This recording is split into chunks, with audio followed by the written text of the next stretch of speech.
Bienvenue sur le podcast des OBM, le rendez-vous du mardi dont vous ne pourrez plus vous passer. Je suis Marielle, Online Business Manager et fondatrice de Projet OBM, le programme qui forme et entraîne la crème des OBM francophones. Dans ce podcast, seul ou avec des invités, je partage avec vous des conseils et des réflexions pour vous aider à développer une activité d'OBM qui embrasse vos aspirations. Alors, prenez place et laissez-vous inspirer. Bonne écoute! Bienvenue dans ce nouvel épisode de podcast dans lequel on va aborder un sujet essentiel qui est comment distinguer efficacement le rôle d'Online Business Manager de celui d'un ou d'une assistante virtuelle. D'ailleurs, petit disclaimer, c'est que dans cet épisode de podcast, par facilité, je vais tout simplement féminiser ces deux rôles parce que soyons clairs, ce sont des rôles qui sont très souvent occupés par des femmes, mais ça ne veut pas dire forcément que ce sont des métiers qui sont exercés uniquement par des femmes. C'est juste moi pour me faciliter la tâche ici. Donc merci de le comprendre.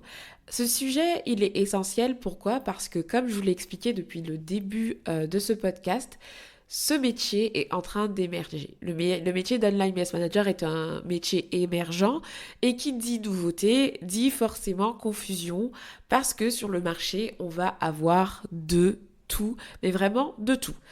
Ce qui fait que c'est essentiel pour vous, OBM, futur OBM ou même assistante virtuelle qui s'épanouit tout simplement dans son rôle, de bien comprendre ce qui vous distingue l'un de l'autre. Qu'est-ce qui fait la différence ?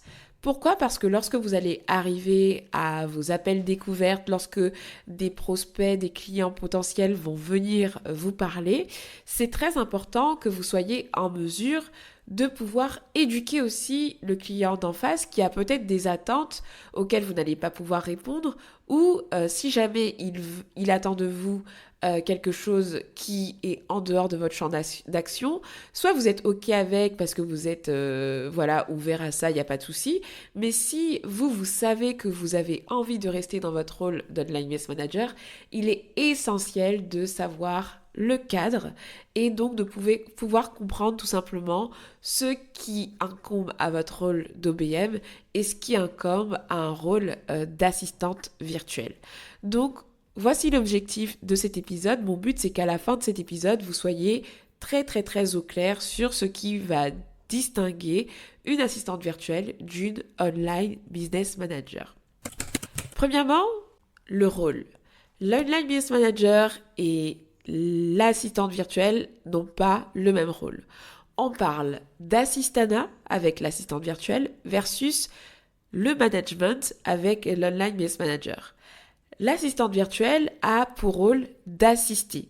Elle va supporter le dirigeant dans ses missions, donc le dirigeant va déléguer des tâches spécifiques en fonction d'un périmètre qui va être établi dans le contrat avec l'assistante virtuelle, et donc cette assistante virtuelle va avoir pour rôle d'exécuter des choses, et donc elle va être dans la réalisation d'actions dans un contexte précis, donc très souvent elle va pouvoir s'appuyer sur des process qui existent déjà, pour pouvoir effectuer des missions précises et donc de soulager le dirigeant de tâches spécifiques. L'Online Business Manager va avoir un rôle de management. Donc, ça veut dire que le management, c'est tout simplement par définition l'ensemble des techniques d'organisation de ressources qui sont mises en œuvre pour l'administration d'une organisation. Ça veut dire que l'Online Business Manager va donc être un chef de projet avant tout, un chef d'orchestre avant tout, qui va coordonner. L'Online Business Manager est donc amené au-delà de l'assistance que va avoir l'assistante virtuelle, à manager les ressources, qu'elles soient humaines, financières ou matérielles. D'ailleurs, très souvent, les Online Business Managers ne font pas ou alors elles vont faire très très peu de tâches opérationnelles. Les OBM sont amenés à exécuter certaines tâches, on est d'accord, mais elles vont être beaucoup moins dans l'opérationnel qu'une assistante virtuelle. Donc ça, c'était le premier point. assistana, donc le fait d'assister, de supporter le dirigeant, versus management, qui est le fait d'avoir pour responsabilité, du coup, de gérer et coordonner des ressources, qu'elles soient humaines, financières ou matérielles. Deuxième point, c'est l'aspect stratégique. Pour un poste d'assistante virtuelle, bien que cela peut être mis en place, mais l'aspect stratégique n'est généralement pas indispensable. C'est-à-dire qu'on ne va pas attendre d'une assistante virtuelle de contribuer directement aux stratégies du business, d'avoir un impact sur la stratégie de lancement, etc. Alors que pour un poste d'online business manager, c'est un aspect central. L'online business manager va collaborer avec le dirigeant pour transformer sa vision en une stratégie concrète à travers des plannings ou alors des propositions de structuration. Ou même lorsqu'on va préparer un lancement, il m'arrive très souvent en tant qu'online business manager d'avoir un avis sur la stratégie marketing adoptée. L'online business manager doit également être force de proposition en fait. C'est un attendu. Alors que l'assistante virtuelle, quand elle est recrutée, on peut l'impliquer dans ce genre de discussion pour lui demander son avis. Mais ça n'est pas un attendu qui fait partie directement de sa fiche de poste de base. L'online business manager, lui, doit être force de proposition et doit savoir maîtriser aussi certaines stratégies marketing pour pouvoir fitter la vision du dirigeant à des stratégies concrètes qu'elle va devoir transformer en planning et en structuration. Donc ça, c'était le deuxième point, l'implication au niveau de la stratégie.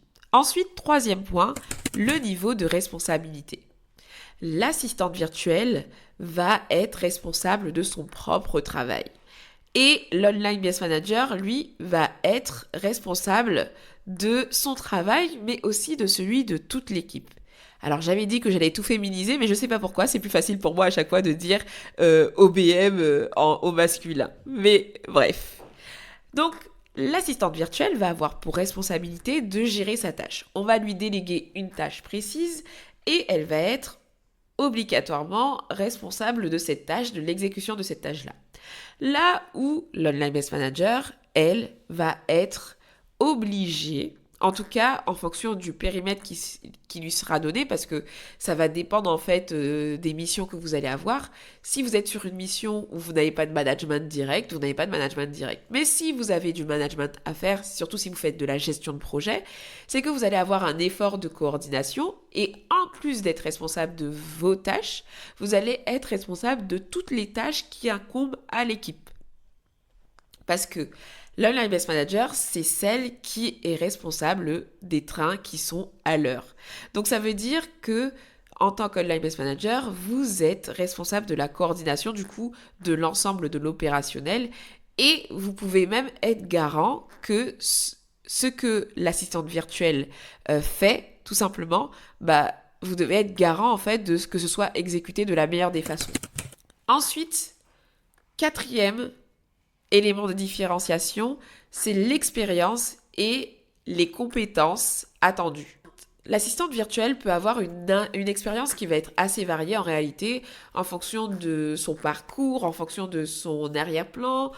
Elle va avoir des compétences de base qui sont attendues, surtout des soft skills qui vont être liés à la communication, l'organisation, etc.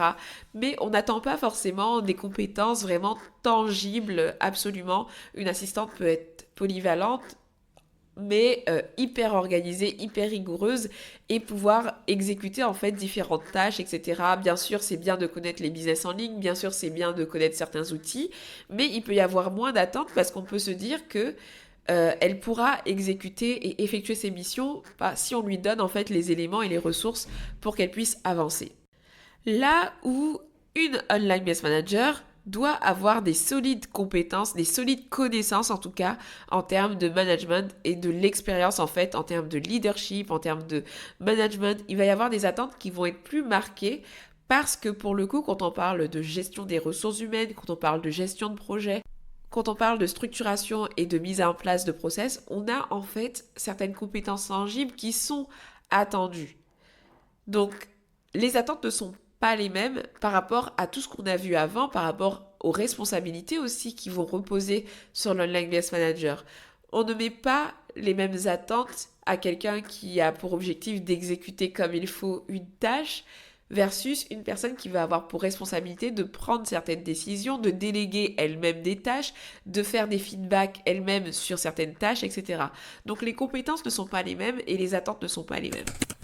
Et puis, on va avoir le 5e point, ça va être au niveau de la facturation et la rémunération et du type d'offres aussi qui sont proposées par ces deux rôles-là. L'assistante virtuelle va très souvent avoir un tarif qui va être basé sur ses heures. Elle va pouvoir faire des forfaits aussi, des packs, etc. avec des tâches spécifiques. Peut-être qu'on va avoir des assistantes qui vont être spécialisées pour le soutien sur la création de contenu, des assistantes qui vont être très à fond sur l'administratif, etc. Et puis, l'Alignment Manager va avoir une facturation déjà qui va être plus élevée. Et non pas parce que OBM c'est mieux qu'AV, mais c'est juste que la facturation va représenter aussi le niveau de responsabilité que la personne va prendre. Vous voyez, avec tout ce que je vous ai expliqué du coup dans les 4 points précédents, vous vous doutez bien qu'on ne va pas facturer les deux types de missions et les deux types de responsabilités de la même façon. Donc, c'est vrai qu'une Online Based Manager va facturer beaucoup plus qu'une assistante virtuelle par rapport au poids des responsabilités qui posent sur ses épaules et le fait aussi qu'elle a une responsabilité, une vision globale, le fait qu'elle doive intervenir aussi sur la stratégie, le fait qu'elle puisse avoir aussi, de par sa présence, un impact aussi direct sur le chiffre d'affaires. En fait, tout ça fait qu'elle va facturer beaucoup plus cher qu'une assistante virtuelle et elle va fonctionner aussi parfois avec des offres différentes parce qu'une Online-Based Manager peut proposer par exemple des accompagnements, des consultations, elle peut intervenir sur des projets spécifiques uniquement, ce qui fait qu'en fait, l'éventail de types d'offres qui peut être proposé par l'un ou par l'autre ne sera pas du tout le même. Et donc, avec ces 5 points, on voit clairement que la posture d'une assistante virtuelle n'est vraiment pas la même posture attendue d'une online business manager. Il y a vraiment une notion de leadership qui rentre en compte à partir du moment où on doit gérer des ressources, qu'elles soient humaines, matérielles, etc.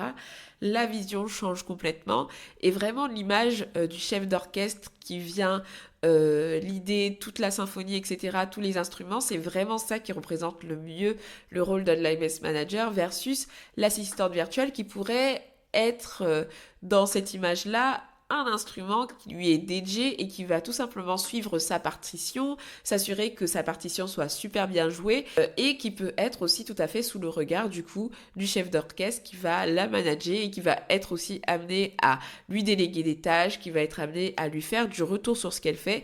Donc vous voyez, même dans le positionnement, les online business managers travaillent en fait main dans la main avec les assistantes virtuelles.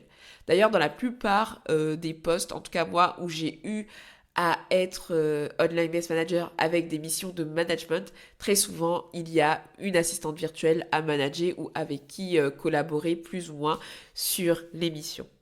Donc voilà, j'espère qu'avec cet épisode, la différence entre ces deux rôles est claire pour vous. Et vraiment, je tiens à insister sur le fait qu'il n'y en a pas un qui est mieux que l'autre. C'est juste deux rôles différents et c'est très très important pour vous, que vous soyez assistante virtuelle ou online based manager, de bien le savoir parce que comme vous avez vu, on ne facture pas de la même façon. Donc voilà, j'espère que l'épisode vous a plu. N'hésitez pas à me faire vos retours comme d'habitude en message privé sur @projet.obm.